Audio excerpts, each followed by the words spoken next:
අලුතෙන් SLT Mobitel Home 4G LTE connection ගන්නාට වටිනා tab computers සහ data දීමනා. අලුතෙන් SLT Mobitel Home 4G LTE connection ගන්නාට වටිනා tab computers සහ data දීමනා. නව Tomex පැල්ලම් සහ විස බීජ අවම කර දින 3ක් දක්වා ටොයිලට් එක ෆ්‍රෙෂ්ව තමයි. Tomex.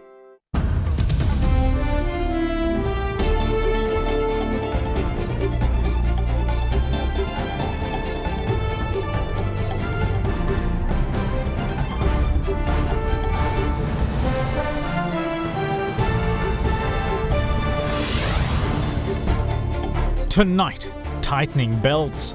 Import ban on more than 350 non-essential items from midnight. No more taking for granted. A circular issued limiting fuel and electricity consumption at state institutions. Breathing space. The Asian Clearing Union defers $900 million central bank payment to India. Personal data protection bill. Concerns and solutions hammered out in Parliament. Specific concerns raised by journalists and media persons. There is nothing called journalistic rights in this country. All that and much more coming up on First at 9. This Wednesday, the 9th of March, 2022. Introducing New Hellmann's, the world's #1 mayonnaise brand, now in Sri Lanka. From AdaDerana, this is AdaDerana First at 9. Live from Studio 24 in Colombo. Good evening, welcome to First at 9. I'm Dhammika Naik. Now then, the Ministry of Finance announced today that an additional 20 rupees will be paid when dollars are converted to Sri Lankan rupees as an incentive for remittances sent during the Sinhala and Tamil New Year. Just as this move is intended to increase the forex inflows to the island, the ministry also issued an extraordinary gazette this evening, limiting the importation of over 350 non-essential items to the country. An extraordinary gazette has been issued by the Department of Import and Export Control, limiting the importation of 367 non-essential goods into Sri Lanka unless with a valid license. The gazette also outlines which goods can be imported into the island. Those intending to do so must obtain a valid license issued by the Controller General of Imports and Exports Control prior to the date of bill of lading or airway bill of such importation. Further, a special tax will be imposed on 38 items in the gazette, and the relevant gazette notification will be issued by the Ministry of Finance tonight. Among the list of 367 items of non-essential goods are apples, grapes, oranges, dates, butter and yogurt. Further, oats, chocolate, certain varieties of pasta and cereal, and bottled water have also been included. Import restrictions have also been placed on alcohol and cigarettes. In addition, perfumes, certain types of cologne, cosmetic items, sports shoes, footwear with the outer soles of rubber, plastics, leather or composition leather, and hair-removing appliances have also been restricted. Under the category of electric appliances, air conditioners, washing machines, microwaves, rice cookers, toasters, coffee or tea makers, digital and video cameras are included. Further, televisions, wristwatches, pocket watches, and other watches including stopwatches have also been included in the gazette. Guitars, violins, organs and other selected musical items are to be restricted from being imported. Minister of Energy Gamini Lokuge is adamant that the government has no plans of increasing the prices of fuel, though prices have gone up drastically in the global market. With the island experiencing a forex crunch and a power crisis, a circular was issued limiting the use of electricity and fuel at state institutions. The Ministry of Public Services, provincial councils and local governments issued a series of guidelines for state entities on conserving fuel and electricity. On energy conservation, the circular issued yesterday says that the usage of elevators need to be minimized and recommends the use of stairways as much as possible. Further, entities are urged to pay special attention on using solar power for power generation at offices, since it is an eco-friendly power source. With regard to lighting, the ministry urges state officers to get more natural light wherever possible. Implementation of special programs to switch off street lamps, which are managed by local government institutions, when not necessary is also instructed via the circular. Street lamps in high security and security zones, however, are exempted from the move. In the meantime, the circular urges the switching off of air conditioners from 2:30 p.m. to 4:30 p.m. Further, the temperature of air conditioner must be maintained at 26 degrees Celsius or more, and relative humidity must be between 55 to 60%. The circular also instructs to close down offices after office hours and close offices during weekends as far as possible, except on occasions where essential work is to be performed and where certain work cannot be postponed. According to the Ministry of Public Services, provincial councils and local government, the number of vehicles in running condition in the public sector is more than 75,000. The minister says that a total of 75,000 litres can be saved per day if 1 litre of fuel is saved from one vehicle per day, leading to an annual saving of over 27 million litres. In order to save fuel, the Issued Circular instructs the temporary suspension of extra fuel provision for ministers and public officers to whom vehicles are assigned. Calling officers stationed outside Colombo for meetings in Colombo is discouraged, while encouraging online meeting platforms and communications. What's more, vehicle pooling in state sector is also mooted. Further, the circular urged the usage of motorcycles, bicycles or three-wheelers instead of cars or vans for duties such as collection and delivery of mails as well. Finally, it says that a special methodology should be adopted to inspect the amount saved in a subsequent month in relation to the previous month from the electricity bills, fuel bills, water bills and telephone bills of public institutions. In the meantime, the global crude oil market is expecting prices to soar after US President Joe Biden announced a ban on Russian oil and other energy imports yesterday in retaliation for the invasion of Ukraine. At the moment, a barrel of Brent crude is around $124. Despite a barrel of crude being at its highest prices in years, the energy minister had this to say with regard to the country's fuel situation. අද අපි ගොඩක් ගාන තෙල් නැවට අපිට මුලින් ඇස්තමේන්තු දෙන dollar මිලියන 32යි. දැන් අද අපි බයිනකොට සිංගප්පූරු මිලත් එක්ක සංසන්දනය වුණා අපිට ඩොලර් මිලියන 52ක් යනවා. ඉතින් විශාල වැඩි වීමක්. අපිට ඩීසල් ගැලුමකට රුපියල් 81ක් විතර පාඩු වෙනවා. අනෙක් හැම ඉන්ධන වලට පාඩු වෙනවා. නමුත් අපි වැඩි කිරීමක් ගැන කල්පනා කරන්නේ රටේ ජනතාවට ඕනා කරන තෙල් ටික ලබා දීමේ කටයුත්තයි අපි යන්නේ. In the meantime, the Asian Clearing Union today deferred a $900 million central bank payment to India, which was due this week. Sri Lanka's central bank received a 2-month deferral for $900 million in payments due this week to the Asian Clearing Union. The move would inevitably help ease pressure on the prevailing forex reserve situation of the island. A $509 million payment that was initially deferred by the Reserve Bank of India in mid-January is part of the $900 million package of financial assistance. Further, the Indian High Commission stated that a $400 million swap constituted the remaining portion of the $900 million package. The Reserve Bank of India extended that deferral in January by another 2 months following a request by Sri Lanka's central bank. A second payment of about $400 million to $450 million of imports purchased during the last 2 months was also due, but a 2-month deferral was given by the ACU. The ACU is made up of 9 countries including India, Sri Lanka, Bangladesh and Myanmar. A group of parliamentarians of the main opposition party Samagi Jana Balawege today met with Central Bank Governor Ajit Niwat Cabral to discuss the current foreign exchange situation in the country. Following the talks, they said that the real situation is bleak and require immediate measures, especially with the government not being in favour of approaching the International Monetary Fund or other agencies. රටේ මහජනතාව විඳින දුක අපි ඒ නිලධාරීන්ටත් ඔහුත් සමග හිටපු කියලා දුන්නා. ඔවුන් පිළිගත්තා ගැටලුකාරී තත්ත්වයක් තමයි තියෙන්නේ කියලා. මෙතන ගැටලු දෙකක් තියෙනවා. එකක් තමයි කෙටි කාලීන ප්‍රශ්නයක්ද එහෙමත් නැත්නම් ඊට එහා ගිය ඉස්සරහට ණය ගෙවා ගන්න පුළුවන්ද බැරිද කියන එක සම්බන්ධයෙන්. ණය ප්‍රතිව්‍යුහගත කිරීම සම්බන්ධයෙන් ජාත්‍යන්තර මූලාරමුදල හෝ අනිත් විදේශීය ආයතන සමග සම්බන්ධ විය යුතුයි කියන මතය ඔවුන්ට තිබුණේ නැහැ.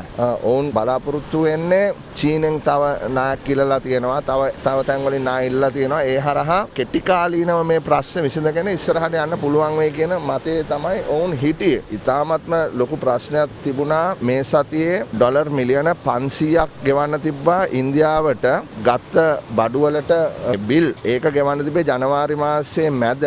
ඒක මාර්තු මැදට කල් දාලා දුන්නා ගිය පාර එහෙ ගියාම. හැබැයි ජනවාරි පෙබරවාරි එකතු වෙච්ච තවත් ඩොලර් මිලියන 400ක් තිබ්බා. ඒකත් ගෙවන්න තිබුණා මේ සතියේ. එතකොට ඩොලර් මිලියන 900ක් ගෙවන්න තිබුණා. ඔවුන් ඍජුවම අපිට කිව්වේ නැති වුණාට ඒ සාකච්ඡාවෙන් අපිට හැඟුණා අතේ සල්ලි නැහැ. අපි ඍජුවම ඇහුවා සංචිතවල තියෙනවා නේද ඩොලර් බිලියන 1.5ක් වටිනාකම තියෙන චීන යුවාන් කියලා. ඔවුන් ඒක පිළිගත්තා. එතකොට මං හිතන්නේ අතේ ඩොලර් මිලියන 300කට වඩා නැහැ. ඉතින් ඉන්දියාව ඒ ඩොලර් මිලියන 900 කල් දැම්මේ නැත්නම් මේ සතියේ ඉඳලා තව මාස දෙකකට එහෙමනම් ලංකාව කෙලින්ම බංකොලොත්. අන්තිම දුර්වලයි කලමනාකාරීත්වය. අපි හිතනවා මේ කරන විදියටම කරගෙන ගියොත් බඩු මිල තව ඉහළට යනවා මිසක පහළට නම් එන්නේ නැහැ. We'll see you shortly. Stay with us. Big 3. Welcome back. You're watching First at 9. Now, the Personal Data Protection Bill was taken up today in Parliament for its second reading, and it was passed with amendments. Before the vote, pros and cons of the bill were debated by the opposition as well as government benches, though none were against the bill in principle. Addressing one of the concerns put forth about the bill infringing on the rights of journalists, Justice Minister Ali Sabri clarified that both people's rights and journalists' rights are the same.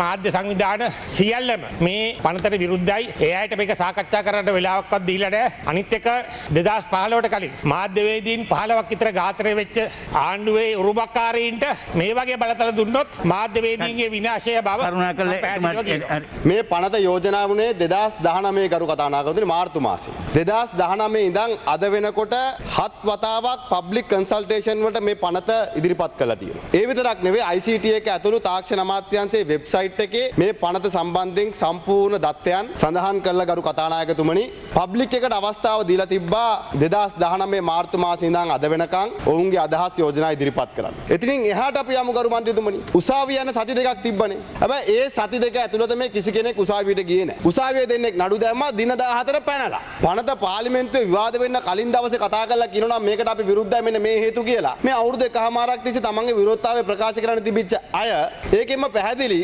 මේ පනත සම්බන්ධයෙන් අවබෝධයක් නැති කාරණය ඒ වගේම තමයි මේ පනත සම්බන්ධයෙන් ඔවුන්ට තරම් වමනාවක් නැහැ ගරු මන්ත්‍රීතුමනි. There are three specific concerns that have been raised by journalists and media persons as well as activists in the field of right to information. One is there are certain restrictions that have been applied with regard to how journalists can access and use media, especially when processing data, and the restrictions that are applied for media to actually use data for reporting. The other concern is the independence of the Data Protection Authority. Currently, all powers of the authority, including appointing members to the authority, come under the minister. There is a great possibility that the Data Protection Authority can be used for political purposes. For instance, it is not a judicial body, but it has powers for investigation. It has powers to impose penalties. There are also legitimate fears that have been raised with regard to the impact on right to information. If you look at the Act,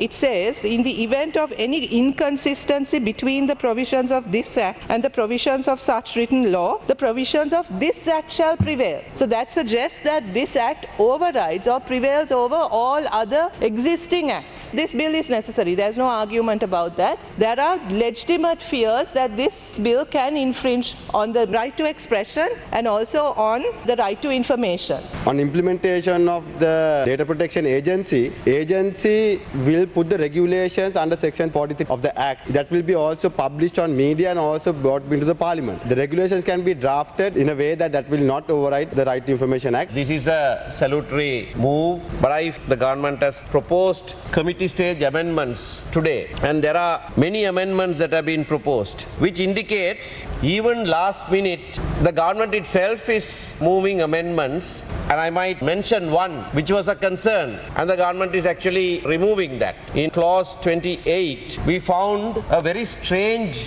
provision. It says the minister may, by order published in the Gazette, designate a public corporation, statutory body or any other institution established by or under any written law and controlled by the government, explicitly stating controlled by the government.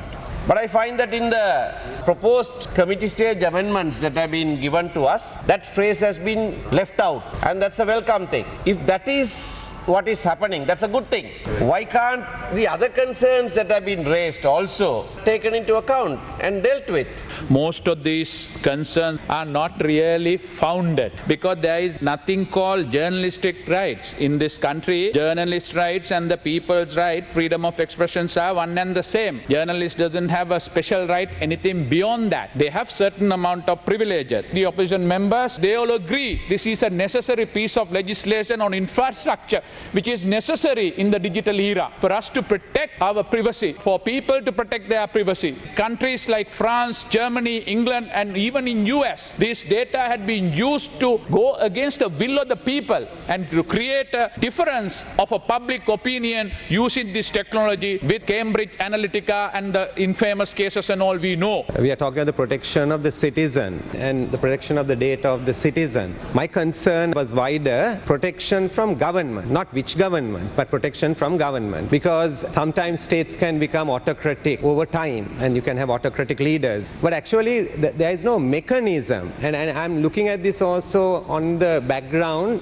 of the principle of the 19th Amendment. There were mechanisms. So the president or the minister can appoint, propose the name, nominate the name, they can appoint, but there were independent mechanisms to check on the persons. We have moved on from the 19th Amendment. There were discussions we all know, and we all know what happened during the 19th Amendment. Unfortunately, when you have 2-3 power centers, what happened? And I think we are all suffering today of the foundation of that kind of a foundation which we had. There were good things also. But somebody has to appoint, and we have laid down their powers and their qualifications. You can't appoint anyone from anywhere, and their roles and the regulations and the powers have been defined, and whatever the regulation what they are going to draft, rules rather, have to be published in Gazette, and minister has to approve that, and it has to come to the parliament, and thereafter parliament has to approve it. So there is no authoritarian power being given to this particular authority. Foreign Minister Professor G.L. Pires says that the world has understood that the United Nations Human Rights Council's processes on Sri Lanka since 2012 have yielded no positive results. Addressing an SLPP media briefing today, the Foreign Minister, who recently returned to the island following the 49th session of the UNHRC in Geneva, emphasised that the government's idea of reconciliation is not rubbing salt in old wounds. It is a matter of deep satisfaction to us that the Sri Lanka government's position was endorsed by 31 out of the 45 countries that participated in the interactive dialogue on Sri Lanka. I presented to them 5 basic points. The first of these is, look at the contemporary world today. Look at the problems in some parts of the world, on the cusp of a major war. In that situation, this focus on Sri Lanka, is this balanced? Is this proportionate? Then why is this happening? Is there any rational justification for this focus on Sri Lanka, a country that is living in peace, no problem to anybody? This relentless pursuit of Sri Lanka in the midst of a myriad of problems of extraordinary complexity, can this be in any manner whatsoever explained, much less justified? The second is, now this oral update was about an examination of the report that was submitted to the Human Rights Council by the United Nations High Commissioner for Human Rights. When you read the report, it is obvious that 80-85% of its contents have to do with internal Sri Lankan issues. So, is there any acceptable basis for probing with this degree of intensity what are admittedly internal affairs of Sri Lanka? The third point is clear discrimination here. There is an inquisition in respect of Sri Lanka. And why only Sri Lanka? So if the Human Rights Council were now to take it upon itself to go into the internal affairs of countries that are members of the United Nations system, where would it all end? And if they are not prepared to do it for other countries, why single out Sri Lanka? It is discriminatory. The colossal amounts of money that are being spent on this exercise. Evidence gathering, evidence collecting, evidence analyzing. We are not told where this evidence is coming from. Lurking in the shadows under the cloak of anonymity, highly biased allegations are made against Sri Lanka, and those are elevated to the level of gospel truth. Millions of dollars are being expended on this exercise in a situation where half the population of the world are struggling for access to life-saving vaccines.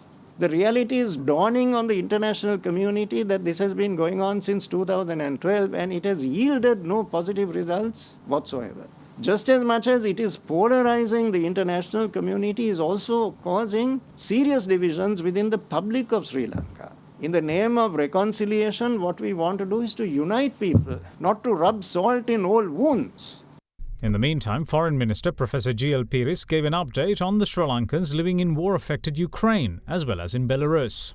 In Ukraine, there were a total of 81 Sri Lankans. Of the 81, 15 are students. All the students have left Ukraine. Out of the remaining 66, 39 have left Ukraine. They have gone to other countries like Poland, Romania, and Moldova, and a substantial number of people have gone into Germany. As of today, there are 27 Sri Lankans remaining in the Ukraine. They have to take decisions as a family, and they have indicated to us that as of now, they do not wish to leave Ukraine. In Belarus, the number of Sri Lankans is much larger, 1,561, many of whom are university students. Now, the universities in the Ukraine have indicated that they are prepared to give our students, where necessary, 1 month's leave. They don't have to pay university fees during that period.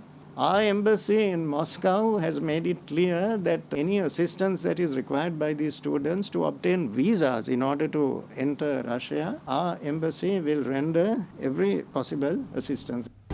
The Mattala Rajapaksa International Airport announced today the first airline to operate flights to and from Sri Lanka's $209 million airport built in the Hambantota district in 2013. UAE-based Wizz Air, the ultra-low-cost carrier, will operate 3 flights per week from the Mattala Rajapaksa International Airport to Abu Dhabi. Wizz Air Abu Dhabi will be launching a new route from Abu Dhabi to Sri Lanka, Mattala Airport, starting from 1st of June. The tickets will be on sale from today. This is the first route of Wizz Air in the South Asia. Wizz Air's network globally covers more than 1,000 routes, so we are very excited to be here again. We are the first airline to operate to Mattala, a scheduled low-cost airline.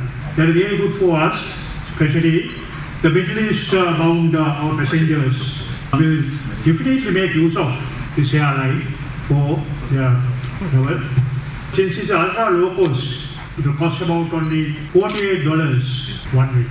අපි ගත්තම ලංකාවට වැඩිම dollar එන්නේ අපේ ලංකාවේ ශ්‍රමිකයන් පිටරට වීල ඒකෙනුත් වැඩිම ප්‍රතිශතය එන්නේ මැද පෙරදිගෙන් ඔවුන්ට ඉතාමත් අඩු මුදලකට ඔවුන්ගේ ගුවන් ගමන් සපුරාලන්න අවස්ථාව ලැබෙනවා. We expect about 2,800 seat capacity added to our Sri Lankan tourism sector. With Wizz Air coming in 2,800 seats per month, equals to almost about 30,000 seats a year.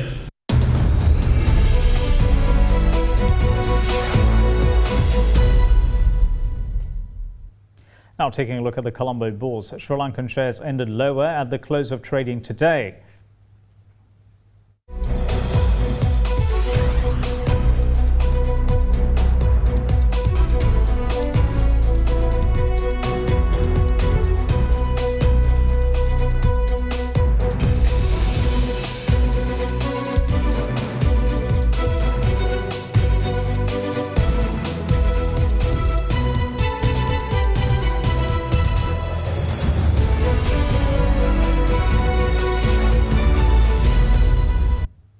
Now, as I said earlier, Sri Lankan shares ended lower at the close of trading today, and the all-share price index lost 359.31 points to end at 10,163.72.